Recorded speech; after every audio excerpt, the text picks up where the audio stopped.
What up? And let's get into how I made this Mississippi pot roast for the first time. Okay. You ever get a taste for something that you ain't never had? That was me for this. So, in particular, this was Father's Day, so I just wanted to do something special. So, all seasonings will be at the bottom, but I'll still name them.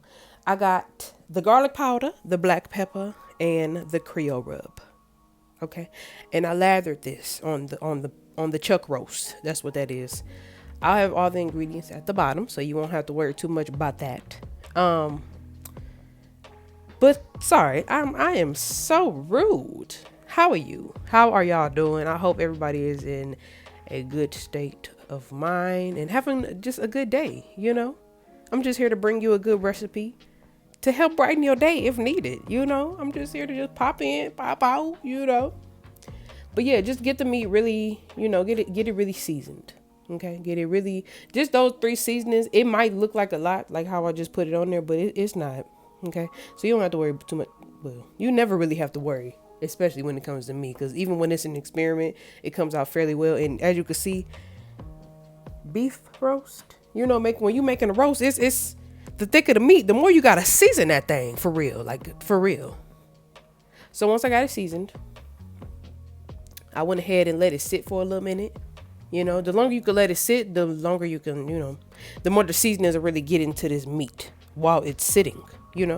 So then I just browned it on both sides. I just seared it on both sides. I put some butter in a cast iron skillet, seared it on both sides, got a nice brown on both sides, okay?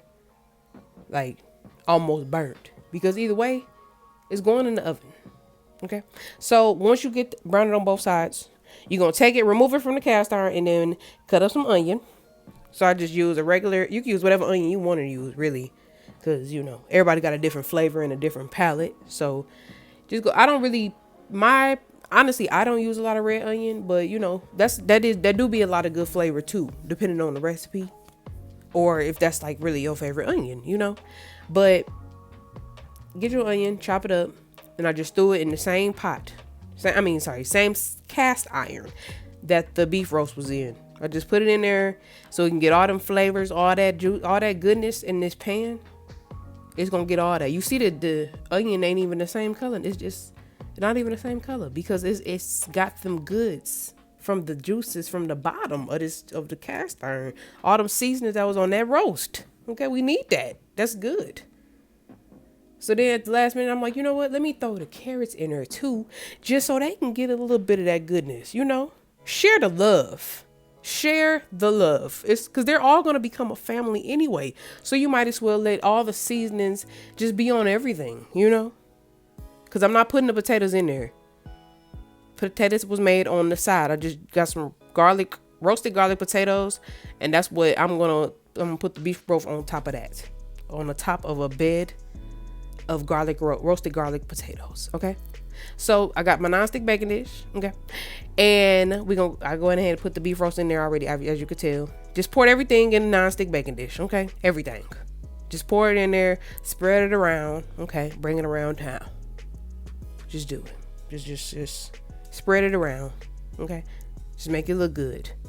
Then I added some au jus gravy. Is that how you say it? Au jus.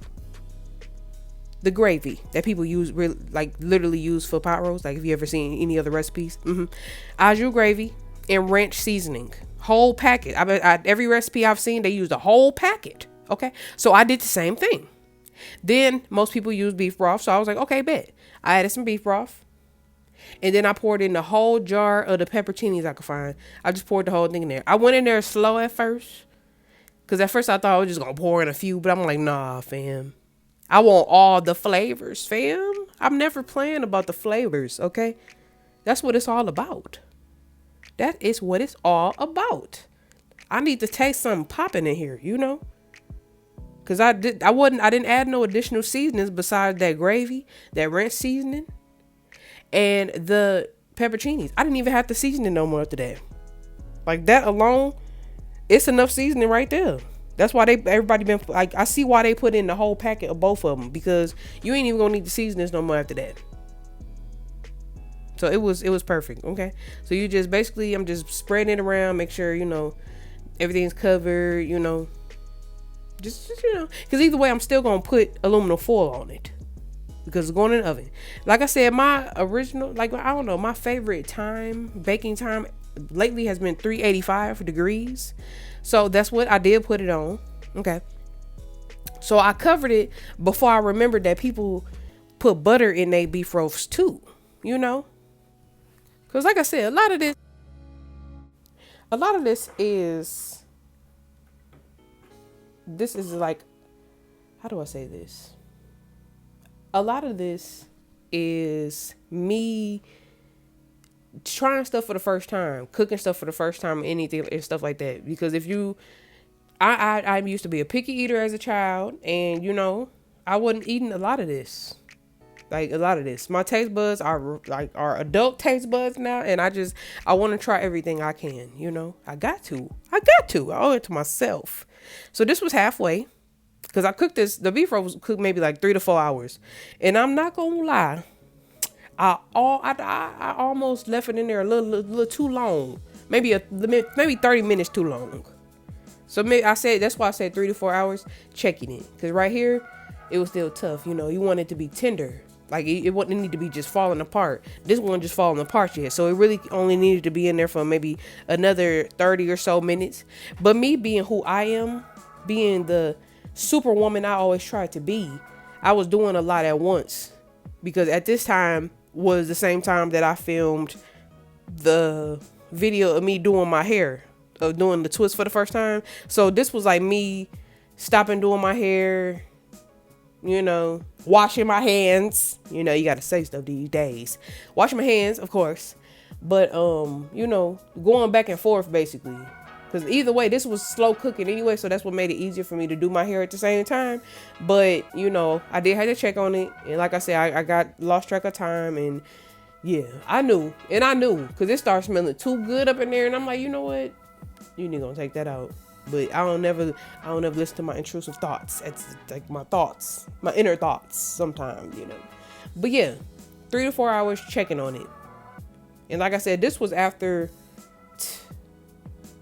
maybe 2 hours, an hour and a half. Like, this was just check it after 2 hours. Check it after 2 hours of being in the oven at 385. And start shredding it. And if it ain't just falling apart easily, and you can even try tasting this thing a little bit. If it ain't just falling apart, it ain't tender, when you tasting this stuff, throw it in the oven just a little longer. Maybe an hour after that. Like I said, but checking it. Because we're going to be covering it. Because like I said, it got a little dry. But I know how to revive stuff when it gets dry. I'm never a thrower out of how do I say this? I don't throw out meals. Because I know I can revive them. You know?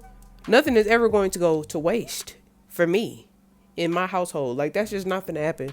I know how to revive it. I'm going to revive it. And that's what's going to happen. But just know the flavors was there.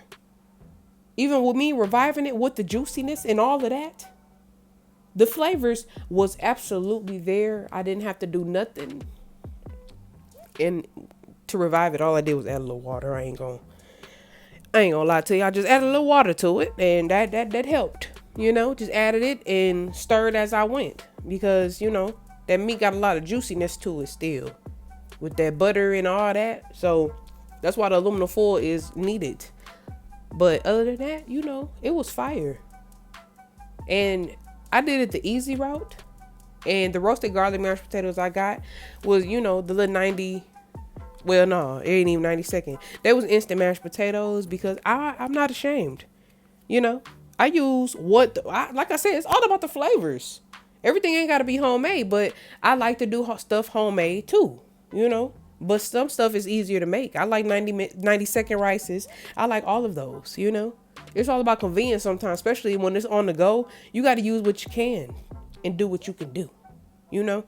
Sometimes it's all about the easy recipes, and that's just what it is. Really, especially for meal prepping and stuff like that, you can always just add something to something that you can, you know, fix real quick. You know, it's simple, but it's great.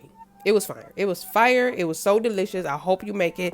Like, share, comment, subscribe. Make sure you follow my Instagram. You know, there's going to be a clip coming. It's going to be a clip right at the end. Just go ahead, just exit off here, go follow my Instagram. 10K. We on the way.